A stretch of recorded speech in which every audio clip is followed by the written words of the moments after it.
देखो बेटा यहाँ पर हम क्या देख रहे हैं, अलग अलग तरीके की आकृतियाँ देख रहे हैं, जिसमें कि क्या है, ये वाली क्या है बेटा,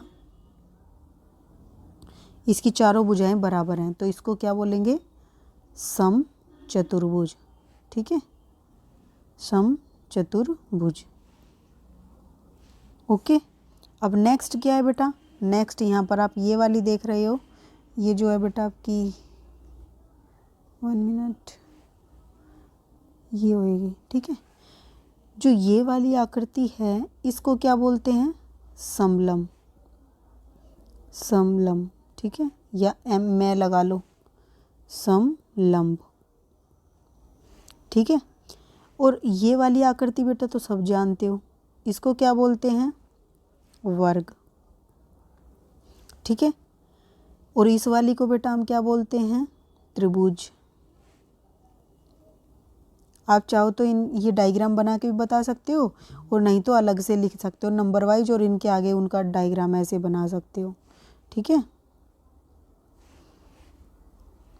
और इसके आगे इसका समचतुर्भुज का।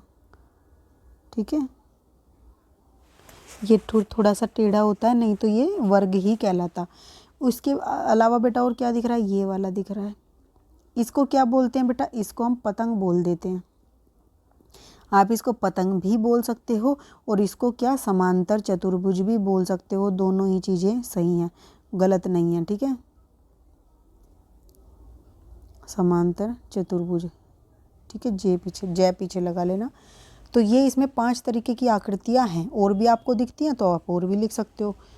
ठीक है, अब नेक्स्ट देखो बेटा, नेक्स्ट बोला उनमें से कोई एक आकृति चुने। मान लो हमने क्या चुन ली, ये वाली आकृति चुन ली हमने, वर्ग। उसका नाम लिखो, तो नाम क्या है, वर्ग है। हमने जो आकृति ली है वो बना भी देना। अब उसकी सममिति रेखाओं की संख्या बताओ। सममिति रेखाएं बेटा देखो, वर्ग होता है जो, इसकी देखो ये भी हाफ डिवाइड करता है, ये भी एक जैसा लगता है डिवाइड करने पर। यहाँ से अगर हम इसको कट करेंगे तो, अगर ऐसे करेंगे तो भी एक जैसा दिखता है, और ऐसे करेंगे तो भी एक जैसा, मतलब 1 2 3 4। तो इसकी कितनी हो गई, 4 सममिति रेखाएं हैं। ठीक है, रेखाओं की संख्या आप लिखोगे, सममिति रेखाओं की संख्या तो कितनी है, बराबर में 4। फिर उस आकृति में घूर्णन सममिति का क्रम बताइए। तो घूर्णन सममिति का क्रम बेटा देखो, मान लो यहाँ पर P है, आपने इसको घुमाया तो P यहाँ पर आ गया, ऐसे घुमाया, फिर आप दोबारा से घुमा रहे हो। ठीक है, 1 मिनट, मैं आपको और अच्छे से बताती हूँ। देखो मान लो ये है P यहाँ पर, अब आप इसको घुमा रहे हो तो क्या हो जाएगा बेटा, ये ऐसे आ जाएगी।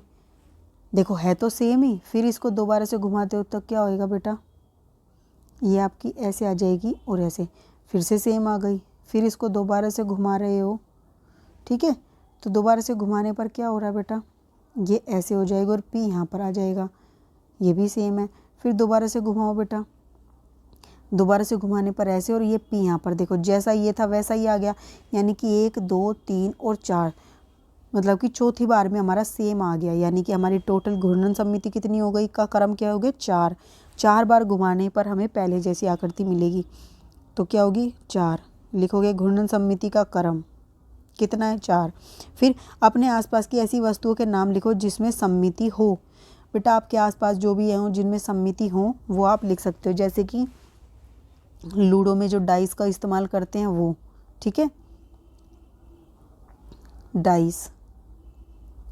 और क्या होती है बेटा, टोपी के अंदर भी होती है, इस तरीके की जो होती है, ऐसे डिवाइड करेंगे तो हाफ हो जाएगी। ठीक है, और क्या होता है, इरेज़र जो हम यूज़ करते हैं, रबड़ भी कुछ इस शेप की होती है, इसको डिवाइड करेंगे तो हमें ऐसे मिलेगा। ठीक है, तो टोपी हो गई, रबड़ हो गई, ऐसे बहुत सारे, डाइस हो गई लूडो की, तो आप इस तरीके से लिख सकते हो। ठीक है, चूड़ियाँ हो गई, बहुत सारी आकृतियाँ, चाहो तो कोई भी लिख सकते हो, पेड़ में भी होती है कई बार। निम्न आकृतियों में सममिति रेखाएं खींचो। अब यहाँ पर सममिति रेखाएं खींचनी है, तो देखो यहाँ पर बेटा ऐसे करेंगे तो भी हमें एक जैसी मिलेगी, अगर इस तरीके से डिवाइड करेंगे तो भी ऊपर नीचे का दोनों का पोर्शन एक जैसा है, अगर हम इस तरीके से कर दे तो भी बेटा एक जैसा ही दिखेगा, ये वाला पोर्शन इधर के, और अगर बेटा हम ऐसे कर देंगे तो ये वाला पोर्शन इस वाले के बराबर है। तो 1 2 3 4, तो 4 इसमें क्या आ गई, सममिति रेखाएं हो गई। ठीक है, आप ऐसे बना के भी दिखा दोगे। ठीक है, नेक्स्ट बेटा यहाँ पर देखो, इसको डिवाइड करते हैं तो और तरीके से नहीं हो सकता, तो इसमें एक ही है, इसको करेंगे इसमें भी एक ही है। इस तरीके से ये दोनों एक दूसरे, एक हिस्सा दूसरे हिस्से के बराबर है, और नहीं हो सकता। इसमें देखोगे अगर हम इसको ऐसे करते हैं तो यहाँ 6 है, यहाँ नहीं आया, यहाँ 9 है, यहाँ नहीं आया। ऐसे करेंगे तो ऊपर 4 नीचे 2, इधर से करेंगे तो यहाँ से भी करेंगे तो ऊपर चोंचदार है, नीचे ऐसा है। तो इसमें क्या लिखोगे, सममिति रेखाएं कितनी है, 0। ठीक है, नेक्स्ट क्वेश्चन क्या है बेटा, निम्न आकृतियों में कौन सी सममिति रेखा M1 M2 या दोनों है। तो देखो, जब इसके थ्रू हम इस चीज़ को डिवाइड करेंगे तो ऊपर का पोर्शन जो है वो नीचे से तो अलग है, नीचे तो कुछ और है। ठीक है, लेकिन बेटा अगर हम इसके थ्रू करेंगे तो देखो, इधर का जो पोर्शन है वो इधर भी सेम टू सेम ऐसा ही पोर्शन है। ठीक है, तो कौन सी लाइन बेटा, ये वाली लाइन हमारी क्या हो गई, ये वाली हमारी क्या है, सममिति रेखा। ठीक है, तो M2 यहाँ पर क्या लिखोगे, सममिति रेखा M2 है। ठीक है, सममिति रेखा M2 है। ठीक है, पूरा पूरा लिख लेना। इसमें देखो ऐसे डिवाइड करेंगे, ऊपर वाला हिस्सा सेम टू सेम नीचे जैसा है, ऐसे करेंगे तो इधर का ये सारा पोर्शन इधर के बराबर है। तो इसका मतलब यहाँ पर M2 और M1 दोनों है, तो यहाँ पर क्या हो गए, M1 M2 दोनों सममिति रेखा हैं। ठीक है, पूरा पूरा नाम लिख देना है। पहले वाले में सिर्फ M2 थी। अब नेक्स्ट बेटा, दी गई आकृति में घूर्णन सममिति का क्रम लिखो।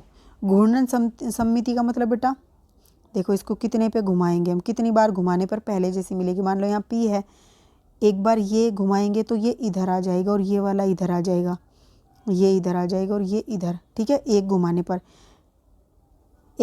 पर बेटा क्या होगा, ये इधर आया, दोबारा घुमाएंगे तो ये इधर आ जाएगा, तीसरी बार घुमाएंगे तो इधर, और चौथी बार घुमाने पर वापस से इधर, यानी कि 4 बार घुमाने पर हमें वापस से वही मिलता है। तो घूर्णन सममिति का क्रम क्या है, 4।